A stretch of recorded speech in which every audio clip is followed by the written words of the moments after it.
Welcome to the podcast. If you'd like to listen to an ad-free version of this episode and all of our episodes, then search True Crime Today Premium Plus on Apple Podcasts and press subscribe. That's our premium channel where all of our ad-free and advanced episodes live, all in one place. True Crime Today Premium Plus. Search it on Apple Podcasts and press subscribe. Even try it for 3 days free. They thought it was the perfect crime until the body was found. You're listening to Hidden Killers with Tony Brueski, featuring psychotherapist and author Shavaun Scott. Let's talk about another allegation that has come in against Diddy Land, I will say, because this one is not specifically about Diddy. It involves another singer. This would now mark our third legal case, second if we're talking about celebrities, three if you count Diddy. We have accusations against Kanye West at Diddy's property of sexual misconduct, and we have allegations now against Chris Brown. This one did not surprise me at all, considering his storied history with women and abuse and allegations and admissions and all of that.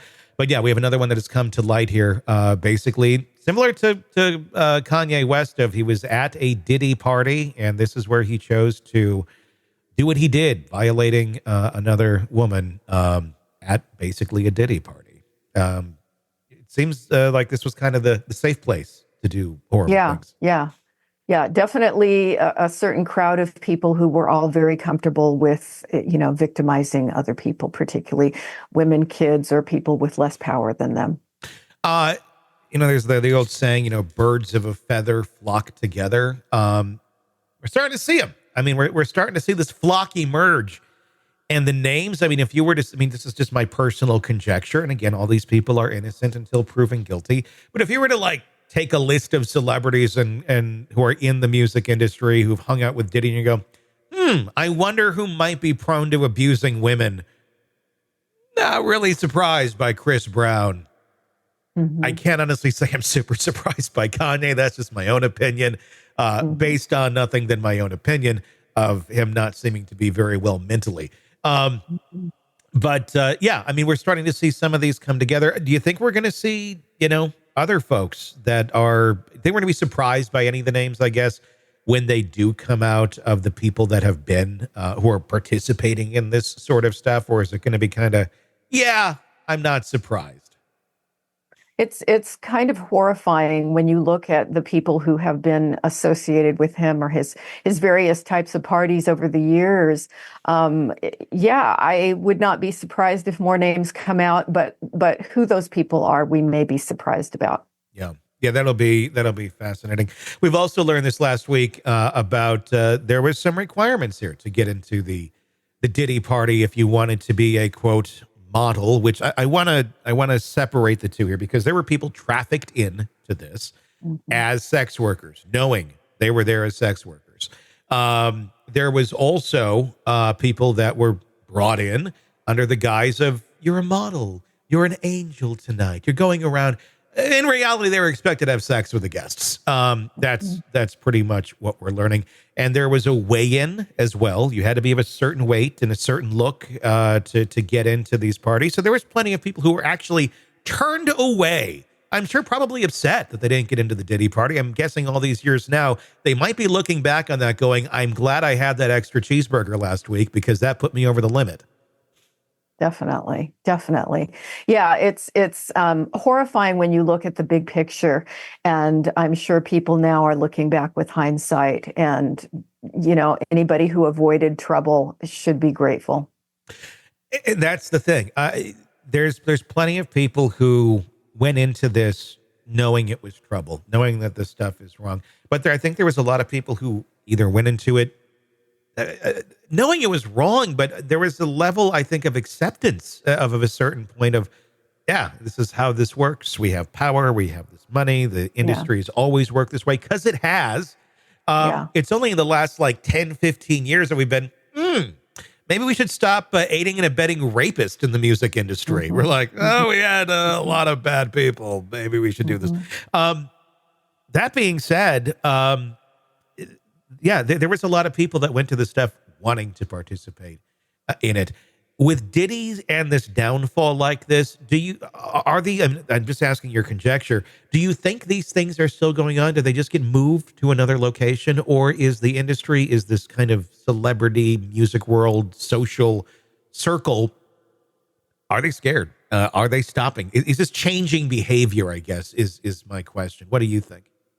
My guess is it is changing behavior, and the more that comes out, the more we see legal consequences, financial consequences.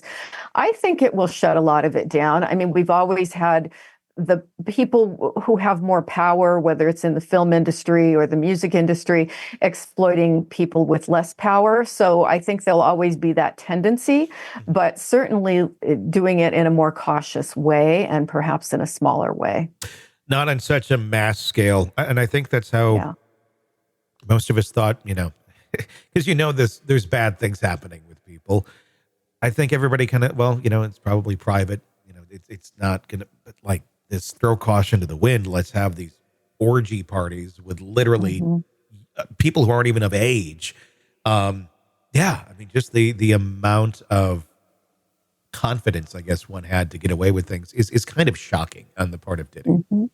Yeah, definitely. And if I think we start seeing people doing jail time, that is something we can celebrate for it. Yeah, hopefully that we start seeing that. It's going to be a while before we actually get to a Diddy trial with more superseding indictments on the way. But yeah, more people continue to be named, and if true, hopefully continue to go down. It's been fascinating with Chris Brown. I want to talk about that for a minute and the psychological angle of him in general. This is a man who beat Rihanna. We saw the pictures. We've heard the stories. He's even come out and made his own admissions in his own documentary about, hey, I was wrong. I was in a bad place, and I want to change. Give me a second chance. Blah blah blah blah blah. We've continued to hear allegations about Chris Brown over the years after Rihanna. We haven't had any. He has served his time for things, but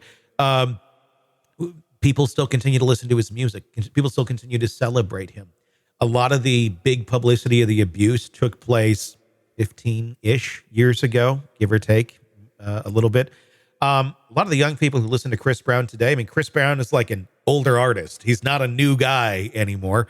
And they like him. They think he's great. They think, is that because of the generational gap? Is that because it didn't happen in their lifetime, or it didn't happen when they were paying attention, they were old enough to pay attention, that there just seems to be this whole other audience for Chris Brown that doesn't know his history, that are buying his tickets and listening to his music?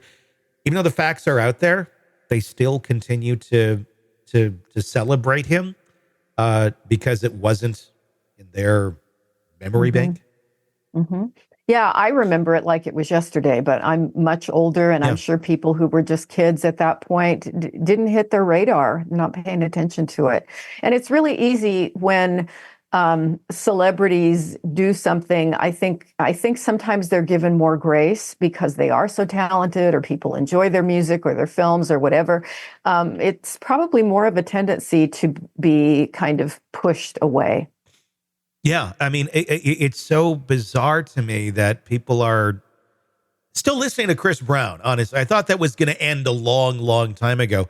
But I heard from a mom the other day that, she listened to Chris Brown when she was a teenager, and now her kids still like listening to Chris Brown, and the kids want to go to a concert. And she's kind of like, huh? Like, what? Why? Like, do you know what he did to Rihanna? And they're like, huh? And they kind of like it's just brushed away. Oh, I didn't know that. Let me go back and download some more on Spotify. It's a weird disconnect where if you weren't alive at the time, or you weren't involved or cognizant of it, it's like it didn't happen. Yeah. And I think that's a wonderful opportunity for parents to step in and have a talk about values and have a talk about behavior, and who are these people that we're throwing money at and making them fabulously wealthy. And it's, raising my kids, there was always an opportunity to talk things through. Whenever anything happened, you can talk about it. So I think that's really where parents need to go, is having those kind of conversations about who are the people that we really want to have in our lives, in our minds, and be making wealthy. And it's probably a conversation as a parent, you don't necessarily really, want to have all the time, especially these hard ones, especially when you have kids who are at the age of pushing back at everything. I know mine is doing that, where it's like, everything I say is wrong. So sometimes it's like, and she's not a Chris Brown fan, but I can only imagine if she was, I'd be like, we got to examine this a little bit more. Oh, Dad. Like, no, seriously, like, take a look. Yeah. I think I could eventually get through to her, but sometimes it's like, pick your battles. This would be what I would pick. I'd be like, we got to, luckily I've exposed her to many years of watching To Catch a Predator. So it's like, hey, I think she's learned a bit, and it'll make her that much stronger. Kind of like ruin society a little bit, but hey, it is what it is. I think that's why my kids never really use drugs. It's like, oh yeah, Mom saw a brain damaged guy die today, and had to hospitalize another person with sepsis in his arms. And it's like, just talk about your workday, and your kids absorb some of it. It's like, we don't want to do that stuff. You don't even have to direct it at them. It's like, let me just tell you my reality. Exactly. Welcome to the podcast. If you'd like to listen to an ad-free version of this episode and all of our episodes, then search True Crime Today Premium Plus on Apple Podcasts and press subscribe. That's our premium channel where all of our ad-free and advanced episodes live, all in one place. True Crime Today Premium Plus. Search it on Apple Podcasts and press subscribe. Even try it for 3 days free. All right, true crime addicts, let's cut the crap. You're knee-deep in the gory details of your favorite podcast when suddenly a commercial hits like a bad meal. Seriously? You deserve better. Upgrade to True Crime Today Premium Plus on Apple Podcasts, where you can binge without those annoying ads. Plus, get extended interviews that go deeper into the darkness and early access to episodes so you can be the first to know. It's like trading up from fast food to fine dining, but with more blood. So, go ahead.